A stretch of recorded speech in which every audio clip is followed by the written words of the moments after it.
وقال تعالى في كلامه المجيد وفرقانه الحميد أعوذ بالله من الشيطان الرجيم بسم الله الرحمن الرحيم يا أيها الذين آمنوا كونوا قوامين بالقسط شهداء لله ولو على أنفسكم أو الوالدين والأقربين سورة النساء 135 নম্বর আয়াত।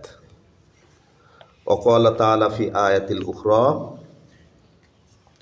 من يشفع شفاعة حسنا يكون له نصيب منها ومن يشفع شفاعة سيئا يكون له كفل منها سورة النساء 35 নম্বর আয়াত। মহান আল্লাহ তাআলার লাখো কোটি শুকরিয়া যে আমরা মহল্লার মধ্য থেকে অনেকের মধ্য থেকে গুটি কয়েক লোকজন মসজিদে এসে জামাতের সাথে সুন্দরভাবে ফজরের নামাজ আদায় করতে পেরেছি। এজন্য সবাই শুকরিয়া আদায় করি, সবাই বলে আলহামদুলিল্লাহ। যে অবস্থাতেই আছি আমরা, আল্লাহ যে হালতেই রাখুক, সেই অবস্থাতেই আমাদের শুকরিয়া আদায় করার দরকার। আপনি অসুস্থ আছেন, একজন যদি জিজ্ঞেস করে কেমন আছেন, সেই অবস্থাতেই আলহামদুলিল্লাহ, তাই না?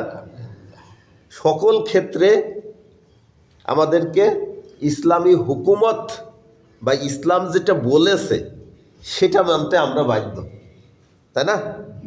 সেটা আমরা মানতে বাধ্য। কিন্তু আমরা বিভিন্ন কারণে মানতে পারি না। যেগুলো মানার মতো সেগুলো তো মানতে পারি, যেগুলো সহজ সেগুলো মানতে পারি, তাই না? সেগুলো মানে গেলে কি শুধু হবে, তাই না? সেগুলো মেনে গেলেই তো হবে না। হুজুর পাক সাল্লাল্লাহু আলাইহি সাল্লাম মায়েরও খেয়েছেন, জেলও খেটেছেন, সব কিছু করেছেন। মায়ের আপনি জীবনে খাননি, বড় একটা সুন্নাত এখনো পালন করতে পারেননি, জেল এখনো খাটেননি। মৃত্যুর পরে আল্লাহ তাআলা কি বলবে? যে তুমি হককে পাশ কাটিয়ে এসেছো, সত্যকে সত্যভাবে উপস্থাপন করনি, যাও তোমার সুযোগ ছিল, এখন আমার জেলে ঢোকো। আল্লাহর জেল অনেক বড় না, অনেক কষ্টকর না? কাজেই পেশি শক্তি বলেন আর যেই বলেন, কোনো কারণেই ভীত হয়ে আমরা সত্যকে কোনো সময় পাশ কাটাবো না। এবং কেউ যদি সত্য উপস্থাপন করতে চায় অবশ্যই তাকে সকল প্রকার সহযোগিতা করতে হবে, এটাই ইসলামিক নির্দেশ। আচ্ছা, যাই হোক, আজকে যে আয়াতটা আমি আপনাদের সামনে তেলাওয়াত করেছি, দুইটা আয়াত, সূরাতুন নিসার 135 নম্বর আয়াত এবং 185 নম্বর আয়াত, 185 এবং 135। এখানে আল্লাহ তাআলা আমাদের কিছু দায়িত্বের কথা বলেছেন, আমাদের পরে কি কি দায়িত্ব দেওয়া হয়েছে এবং এই দায়িত্বটা নির্ভর করে আমরা কি কি পদক্ষেপ গ্রহণ করব। আমাদের কাজ কি? সমসাময়িক যে সমস্যা আছে সেই সমস্যাটা আমরা পরামর্শের ভিত্তিতে সমাধান করব, এটাই ইসলামের নির্দেশ, তাই না? সমসাময়িক, আজকে যদি লবণের দাম বেড়ে, মাঝে মাঝে বাড়ে না, লবণের দাম বেড়ে কত 50 না 40 টাকা কেজি লবণের দাম যদি 400 টাকা হয়, তাহলে এই মসজিদ থেকে, এখান থেকে খুতবার মাধ্যমে বা বক্তব্যের মাধ্যমে কি সমাধান আসবে? সমাধান দিতে হবে যে যার 1 কেজি লবণ দরকার ছিল সে দাম বেড়ে যাবে বিধায় 5 কেজি লবণ কিনে রাখছে, করছে না? তাহলে এটা জায়েজ নেই। এটা কি মসজিদের খুতবার থেকে আসবে না, বক্তব্য থেকে আসবে না? অবশ্যই আসবে। এটাই হচ্ছে পদ্ধতি। আপনাকে যে প্রত্যেক সপ্তাহে মসজিদে ডেকে ডেকে নিয়ে আসে, জুমার সময় খুতবা দিচ্ছে, বলছে সমসাময়িক যত সমস্যা আছে সেইগুলার সমাধান আপনি কিভাবে করবেন, ইসলামিক কালচার অনুযায়ী করবেন। আপনার লবণের দাম বেড়ে যাবে বিধায় আপনার 1 কেজি লাগতো সংসারে, আপনি দাম বেড়ে যাবে বিধায় 5 কেজি কিনে থচ্ছেন, এটা আপনার জানার দরকার আছে না? এটা জায়েজ কি না জায়েজ জানার দরকার আছে না? এটা তো নাজায়েজ পদ্ধতি। আপনি 5 কেজি শুনে থুতে পারবেন না, কারণ কোনো সময় আপনি থন না, আর আপনার কারণেই দাম বাড়ছে। আপনি 5 কেজি কিনছেন, আরেকজন 10 কেজি কিনছে, এইরকমভাবে যখন মনে করেন 5000 কেজি আলাদা লোকের বাড়ি মার্কেট থেকে উঠে গেল, তখন তো এমনিই দাম বাড়বে, এমনি দাম বাড়বে না, দোকানে পাওয়া যাবে না, এমনি দাম বাড়বে। তখন পদ্ধতি হলো কি, আপনাদেরকে নিষেধ করা হবে যে না, এই কাজটা করেন না, আপনার 1 কেজি লাগে 1 কেজি কেনেন। তখন আমরা আস্তে আস্তে আবার ঠান্ডা হয়ে যাব, আবার কিনবো না, বেশি কিনবো না, তখন দেখবেন আবার লবণের দাম আস্তে আস্তে ঠিক হয়ে যাবে। কাজেই আমাদের সামনে যে সময়টা আসছে, যে যুগটা আসছে, বা সবচাইতে এখন গুরুত্বপূর্ণ কি, এই বিষয়ে সতর্ক করা, এই বিষয়ে কোরআনে এবং হাদিসে কি বর্ণনা করেছেন এগুলো কি তুলে ধরা আমাদের দরকার না? এগুলো তুলে ধরা দরকার। এগুলো হচ্ছে ইসলামিক কথা, এগুলো কোনো রাজনৈতিক কথা না, অন্য কোনো কথা না, এগুলো আমাদের বুঝতে হবে। তো যাই হোক, যে আয়াতটা সূরাতুল নিসার 135 নম্বর আয়াত আমি আপনাদের সামনে তুলে ধরেছি, আল্লাহ তাআলা এই আয়াতে বলেছেন, ইয়া আইয়ুহাল্লাযীনা আমানু, হে ঈমানদারগণ, কুনু কওয়ামিনা বিল কিসতি শুহাদা লিল্লাহি ওয়ালাউ আলা আনফুসিকুম আবিল ওয়ালিদাইনি ওয়াল আকরাবিন। তোমরা আল্লাহর পথে সাক্ষী হয়ে যাও। কার উপরে? আল্লাহর পথে সাক্ষী হয়ে যাও, অন্য কোনো ভয় ভীতি করে না, অন্য কোনো কিছুর পারে না। কোন বিষয়ে সাক্ষী হয়ে যাবে? সকল বিষয়ে। ওয়ালাউ আলা আনফুসিকুম, যদি সেটা তোমার নিজের বিরুদ্ধেও যায়। কোন বিষয়ে সাক্ষী হতে হবে? মনে করেন আমার দ্বারা একটা অন্যায় সংঘটিত হয়ে গেছে, বা আমি একটা খারাপ কাজ করে ফেলেছি, সাক্ষ্য দেওয়ার সময় আমি এটাকে মিথ্যা প্রমাণ করার জন্য বিভিন্ন দলিল আদি উপস্থাপন করতে পারবো না। আমাকে ডাইরেক্ট দাঁড়িয়ে বলতে হবে এটা এই ছিল, আমি এই অন্যায়টা করেছি, আমি ভুলবশত করেছি, সেটাও বলতে পারেন যদি আপনি ভুলবশত করে থাকেন। যদি আপনি ইচ্ছাকৃত করে থাকেন, হ্যাঁ আমার খায়েশাতের কারণে, আমার নফসের কারণে আমি ইচ্ছাকৃতভাবে এই কাজটা করে ফেলেছি, এটা আপনাকে স্বীকার করতে হবে, এটা আপনার পরে ফরজ। এই আয়াতে মহান আল্লাহ তাআলা বলেছেন, কি বলেছেন? আল্লাহর উপরে মতে সাক্ষী হয়ে যাও, যদি সেটা তোমার বিপক্ষেও যায়, নিজের বিপক্ষে। তারপরে বলেছেন ওয়া আবিল ওয়ালিদাইনি, যদি তোমার পিতামাতার বিপক্ষেও যায়, নিজের বিপক্ষে যায় এবং যদি তোমার পিতামাতার বিপক্ষে যায়। কি বুঝলাম? মানে নিজেকে আগে বলেছে। আমার নিজের জানের থেকে কি প্রিয় কেউ আছে? প্রিয় কেউ আছে? যত যাই বলেন, আমরা সন্তানরা অনেক সময় বলে না, আমার পিতা, আমার বাপ মা, আমার অমুক তমুক, মেয়েরা বলে, ছেলেরা বলে, যত যাই বলেন, যখন স্বার্থ বা যখন বিপদ আসবে তখন কেউ কারণ না। একটা এক্সপেরিমেন্টের কথা বলি, ওই যে জাহান্নামের বা কিয়ামতের দিন যখন আল্লাহ তাআলা সবাইকে তুলবে, তখন সবাই কি বলবে? ইয়া নাফসি ইয়া নাফসি, আমার কি হবে, আমার কি হবে, তখন এই কথা বলবে না? তখন হাদিসে বর্ণনা আসছে যে কেউ কাউকে চিনবে না। তখন আপনার প্রশ্ন আসতে পারে না, আমার বাপের এত আদর করি, এত যত্ন করি, আমার পিতামাতার আমি চিনব না? আমার সন্তান, যেই সন্তানের একদিন না দেখলে আমার কলিজা ফেটে যায়, সেই সন্তানের আমি চিনব না? আসতে না, প্রশ্ন আসতে পারে না? বলছেন না, কেউ চিনবে না, কেউ কারো চিনবে না, সবাই শুধু নিজেকে নিয়ে ব্যস্ত থাকবে। এই আয়াতের বা এই কথার পরিপ্রেক্ষিতে বিজ্ঞান একটা গবেষণা চালাইল। কি গবেষণা? একটা বানর এবং তার বানরের ছোট বাচ্চা একটা ঘরের মধ্যে আটকাইল, স্টিলের ঘর বা লোহার ঘর আটকায়ে নিচে দিয়ে তাপ দেওয়া শুরু করলো। মনে করেন এটা হচ্ছে টিনের তো বা স্টিলের, এর নিচে দিয়ে যদি তাপ দিই তাহলে এটা গরম হবে না? আচ্ছা, গরম যখন হতে থাকলো, আস্তে আস্তে তো গরম হবে, একবারে তো গরম হয়ে যাবে না, আস্তে আস্তে যখন গরম হইলো, তখন বানর অনেক চেষ্টা করছে, মা বানরটা অনেক চেষ্টা করছে, আমি আমার সন্তানকে কি করে বাঁচাবো। একবার কোলে নিচ্ছে, যখন আরেকটু বেশি গরম হচ্ছে তখন মাথায় নিচ্ছে, লাফালাফি করছে। শেষ পর্যায়ে যখন বেশি হিট হয়ে গেল, তার পা পুড়ে যাচ্ছে, তখন সে কি করলো, আর যখন সহ্য করতে পারছে না, তখন ওই নিজের বাচ্চাকে পাত তলে ফেলে তারপরে দাঁড়িয়ে থাকলো। বুঝতে পারছেন? দুনিয়ার একটু আযাব তাই, একটু গরম তাই সে সহ্য করতে না পেরে মা নিজের বাচ্চাকে পাত তলে ফেলে, তার মানে স্টিলের থেকে ফাঁকা হলে, এবার ওই বাচ্চার পরে দাঁড়ায় থাকলো, নিজে পোড়ার থেকে বেঁচে থাকলো। এটা হচ্ছে পরীক্ষিত, এটা বিজ্ঞান প্রমাণ করেছে যে না, সেই সময় যে চিনবে না, কি কারণে চিনবে না, সবাই তখন নিজেকে নিয়ে ব্যস্ত। বোঝা গেল? এক্সপেরিমেন্ট আমি বুঝতে পারছি। আমরাও যদি দুনিয়ায় এইরকম পরিস্থিতিতে পড়ি, তাহলে কিন্তু আমরাও ওই বাপ মা সন্তান কিছুই চিনব না। এটাই হচ্ছে পরিস্থিতি। এটাই হচ্ছে বিশেষ। হ্যাঁ, তারপরেও যদি আপনার মধ্যে বিবেক থাকে, আপনি যদি কোরআন হাদিস সম্পর্কে জানেন, তাহলে অবশ্যই আপনি এই দুনিয়াতে অবশ্যই কোরআন হাদিসের পক্ষতাই সাপোর্ট নিতে হবেন।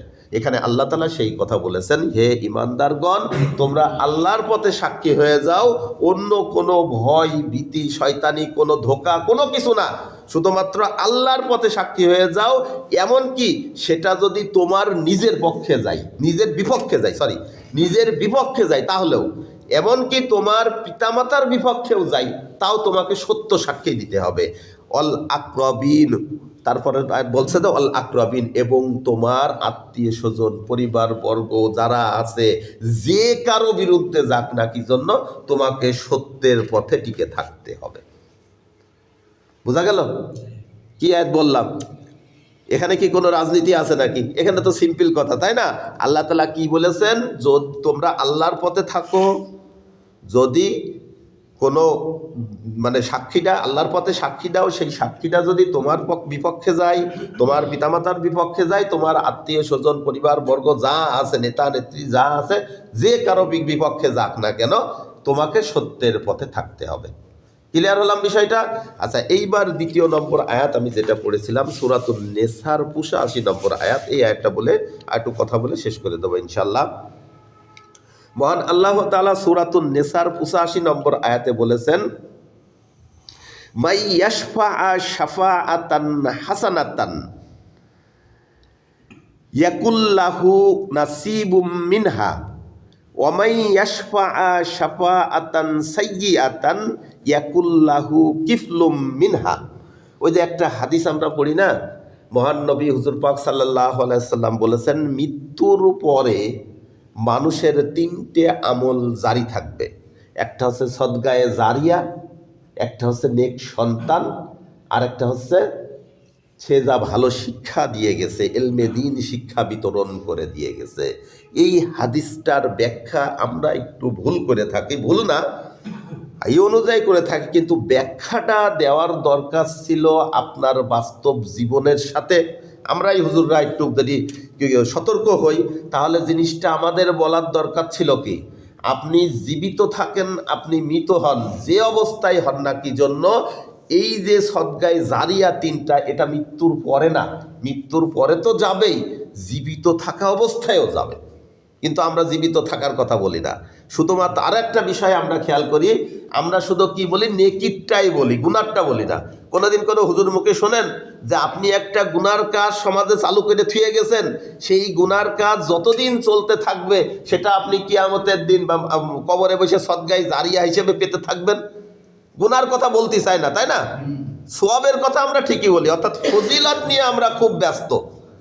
গুনাহটাও যে একটা সদগায়ে জারিয়া, পবিত্র কোরআনের এই আয়াত তো আমরা সত্যি কথা জানতামই না, জানিই না, এরকম একটা অবস্থা। এখানে আল্লাহ তাআলা বলছেন, খেয়াল করবেন, সূরাতুন নেসার ৮৫ নম্বর আয়াত, বেশি দূর যাওয়া লাগবে না, খুঁজে নেবেন। মাই ইয়াশফা শাফাআতান, যেই ব্যক্তি সাক্ষ্য দিবে, হাসানাতান, ভালো কাজের, সঠিক কাজের, সঠিক দিক নির্দেশনার, যেই ব্যক্তি সমর্থন করবে সঠিকের, অর্থাৎ ভালোর পথে যিনি সাক্ষ্য দিবেন, তারপর কি হচ্ছে, ইয়াকুল্লাহু নাসিবুম মিনহা, সে তার থেকে অংশ পাবে। আল্লাহ তাআলা পবিত্র কোরআনে বলেছেন, অর্থাৎ আপনি ভালো কাজের সাক্ষী দিচ্ছেন, ভালোকে সমর্থন করছেন, ভালোকে সহযোগিতা করছেন, তাহলে আপনি অবশ্যই তার থেকে অংশীদার হবেন। এটা আপনি জীবিত থাকা অবস্থায় হবেন, মৃত্যুর পরেও হবেন। ক্লিয়ার হলাম? যত আমল আছে, আপনি যে সদগায়ে জারিয়া যা আছে, এগুলো যে মরার পথে শুরু হবে তা না, আপনার জীবিত থাকা অবস্থায় শুরু হবে। ঠিক আছে? সেটা গুনাহ হতে পারে, খারাপ হতে, ভালোও হতে পারে। তাহলে এখানে আল্লাহ তাআলা প্রথমে ভালোর কথা বললেন যে মাই ইয়াশফা শাফাআতান হাসানাতান ইয়াকুন লাহু নাসিবুম মিনহা, যে ভালো কাজের সাক্ষ্য হবে, যে ভালো কাজের সমর্থন করবে, যে ভালো কাজে সাপোর্ট করবে, সে কি হবে, তার থেকে হিস্সা পাবে, তার থেকে অংশ পেতে থাকবে। তারপরের অংশে আল্লাহ তাআলা বলেছেন, ওয়ামাই ইয়াশফা শাফাআতান সাইয়্যান, এবং যেই ব্যক্তি খারাপ কাজের সহযোগিতা করবে, খারাপ কাজের সাক্ষ্য দিবে, খারাপ কাজের সমর্থন করবে, সেই ব্যক্তির কি হবে, ইয়াকুল্লাহু কিফলুম মিনহা, তার মধ্য থেকে সমপরিমাণ গুনাহ সে পেতে থাকবে। আপনি যদি কোনো খারাপ কাজ করে থাকেন তাহলে তার সমপরিমাণ গুনাহ, আরেকজন করলো ঠিক আছে, আরেকজন চুরি করলো, আপনি তার সমর্থন করেছেন, তার সমপরিমাণ গুনাহ আপনার আমলনামায় আসবে। আরেকজনকে আপনি সমর্থন করেছেন, সে নামাজ পড়লো, তার সমপরিমাণ সওয়াব আপনার আমলনামায় আসবে। উভয়টাই দেখতে হবে আমাদের, উভয়টাই দেখতে হবে। আমরা যদি উভয়টা না দেখে শুধুমাত্র একটা ফজিলতটা নিয়েই পড়ে থাকি তাহলে তো হবে না। আমাদের তো জানতে হবে, বুঝতে হবে যে আমাদের কোন দিকে আমরা হাঁটবো, বোঝা দরকার না? বোঝা দরকার না? এই যে দুইটা আয়াত আল্লাহ তাআলা করলাম, আলোচনা করলাম, পড়লাম আপনার সামনে। প্রথমে আল্লাহ তাআলা কি বলেছেন?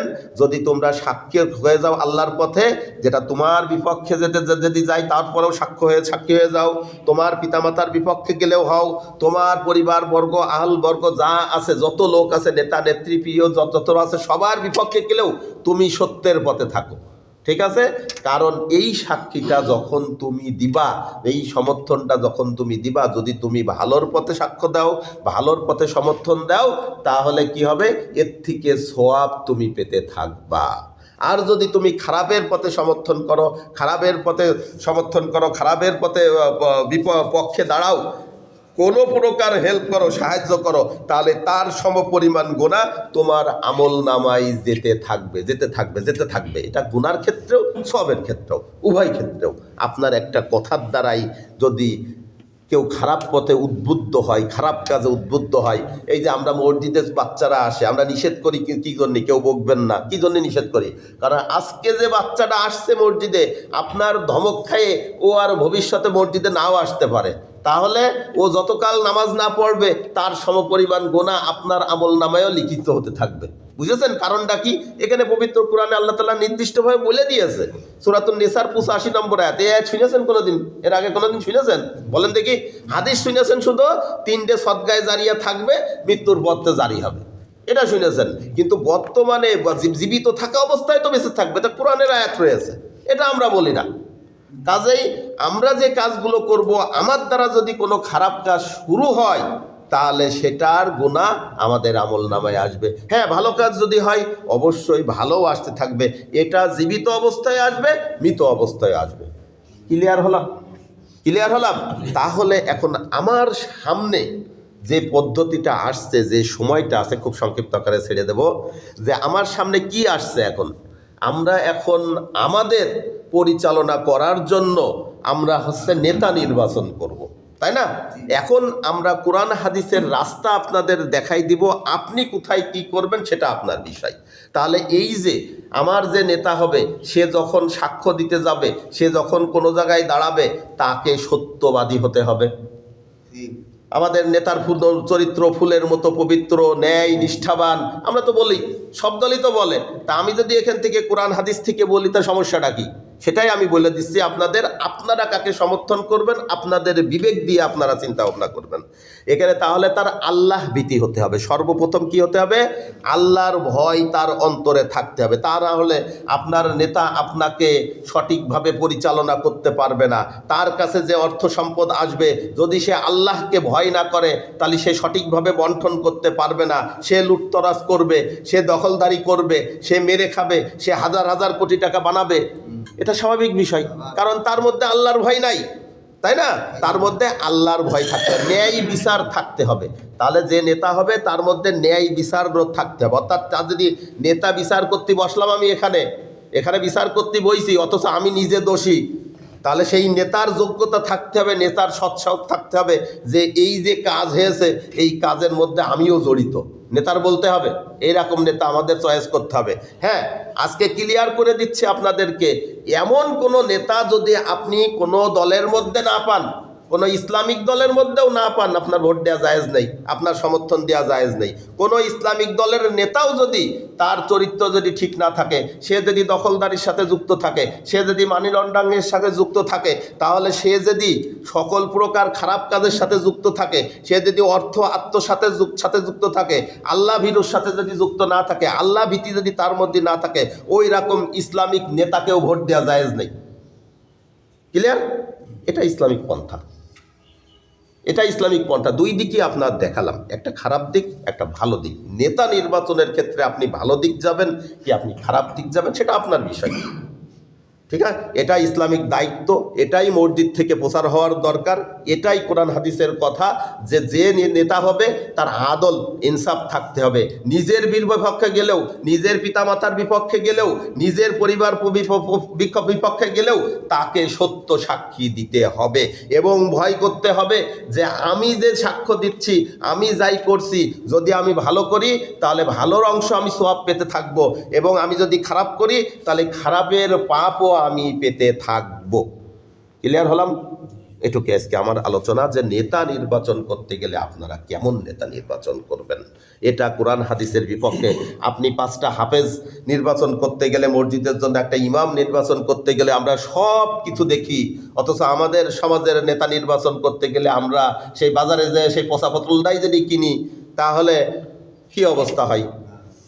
পচাটাই যদি আমরা কিনে নিয়ে আসি, আবার যদি সেখানেই সমর্থন করি, তাহলে আপনার ইমান, আমল, নেক কাজ সব কিছু ধ্বংস করে দিবেন। এর আগেই মহান আল্লাহ তাআলার পবিত্র কোরআন থেকে আমি বলেছি। তাহলে নেতার মধ্যে কি হচ্ছে?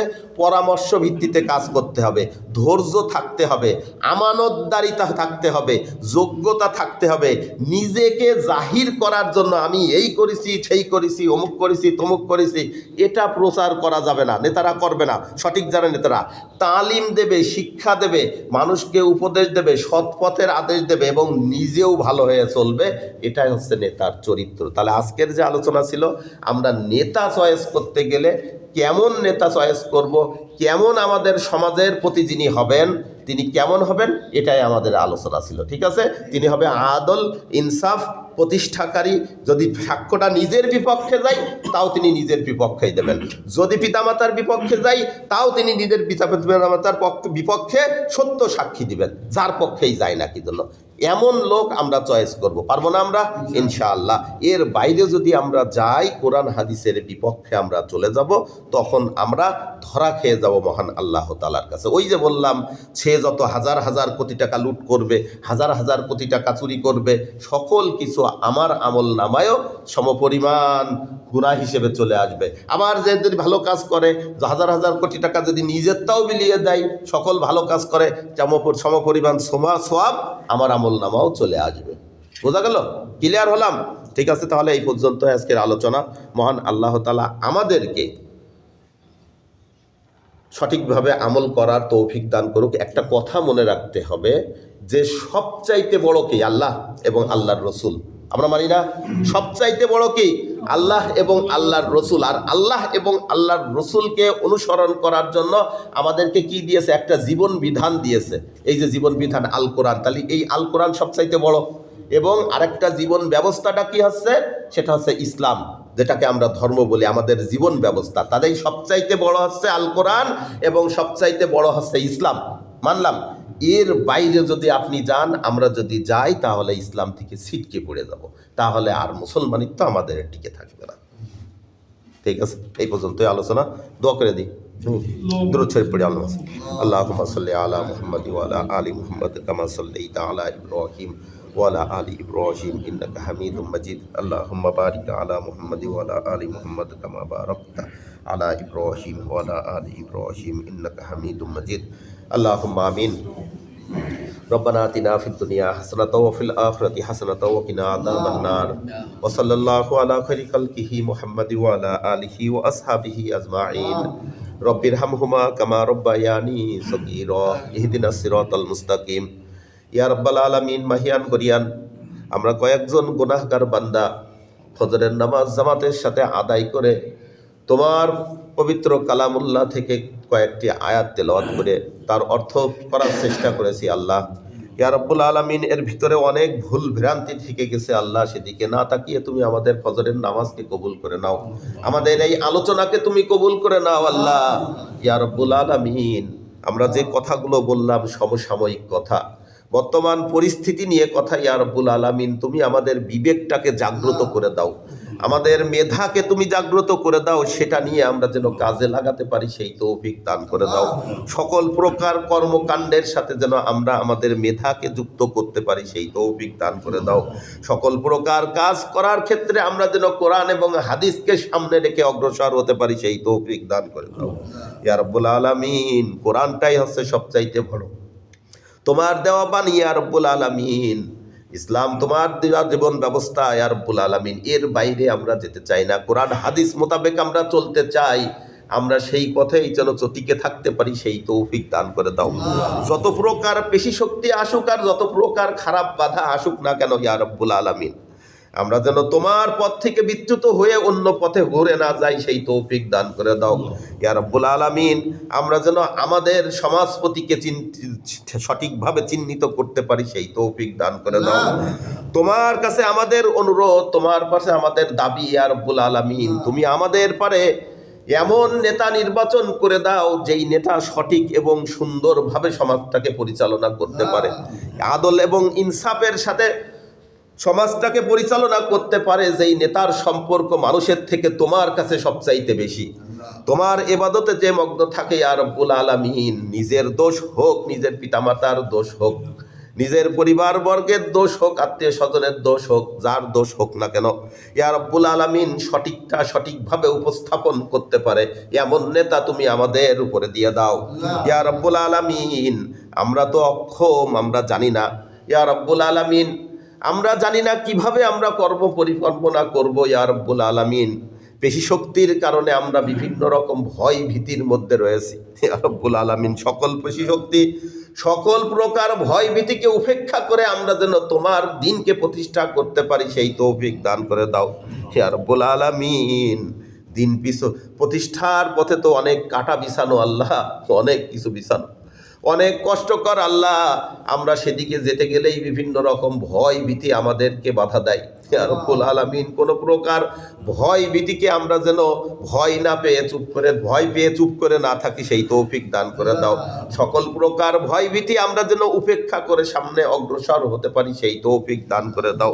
এই ভয় ভীতি পেয়ে যদি হুজুরে পাক সাল্লাল্লাহু আলাইহি ওয়াসাল্লাম চুপ করে মক্কাতে বসে থাকতেন, ইসলামটা প্রচার হতো না, পবিত্র কোরআনুল কারীম সম্পূর্ণরূপে বাস্তবায়ন হতো না ইয়া রাব্বুল আলামিন। সকল প্রকার ভয় ভীতি উপেক্ষা করে হুজুরে পাক সাল্লাল্লাহু আলাইহি ওয়াসাল্লাম এবং তার সাহাবী বর্গরা কাজ করে দুনিয়াতে ইসলাম প্রতিষ্ঠা করে দিয়ে গেছেন, আমাদের নজির দেখিয়ে দিয়ে গেছেন ইয়া রাব্বুল আলামিন। কত সাহাবী শহীদ হয়েছেন, হুজুরে পাক সাল্লাল্লাহু আলাইহি ওয়াসাল্লাম নিজেও মার খেয়েছেন, জেলখানায় থেকেছেন ইয়া রাব্বুল আলামিন। আমরাও যেন সেই পথে হাঁটতে পারি, সেই তৌফিক দান করে দাও। শহীদি তামান্না আমাদের অন্তরে রয়েছে আল্লাহ। ইসলাম প্রতিষ্ঠার কারণে যদি কোনো রক্ত লাগে, তুমি আমাদের রক্ত নাও, আমাদের রক্ত গ্রহণ করো ইয়া রাব্বুল আলামিন। আমরা ওই পথে হাঁটতে চাই আল্লাহ, তোমার দিনটাকে প্রতিষ্ঠা করার জন্য যা যা করণীয় আমরা সেই কাজগুলো করতে পারি কোরআন হাদিসের মধ্য থেকে, সেই তৌফিক তুমি আমাদেরকে দিয়ে দাও। রব্বির হামহুমা কামা রব্বায়ানি সগীরা ইহদিনাস সিরাতাল মুস্তাকিম। আল্লাহুম্মা ইন্নাকা আফুবুন কারীম তুহিব্বুল আফওয়া ফাফু আন্নি। রাদিতু বিল্লাহি রাব্বান ওয়া বিমুহাম্মাদিন রাসূলান ওয়া বিল ইসলামি দীনান বিরহমাতিকা ইয়া আরহামার রাহিমিন।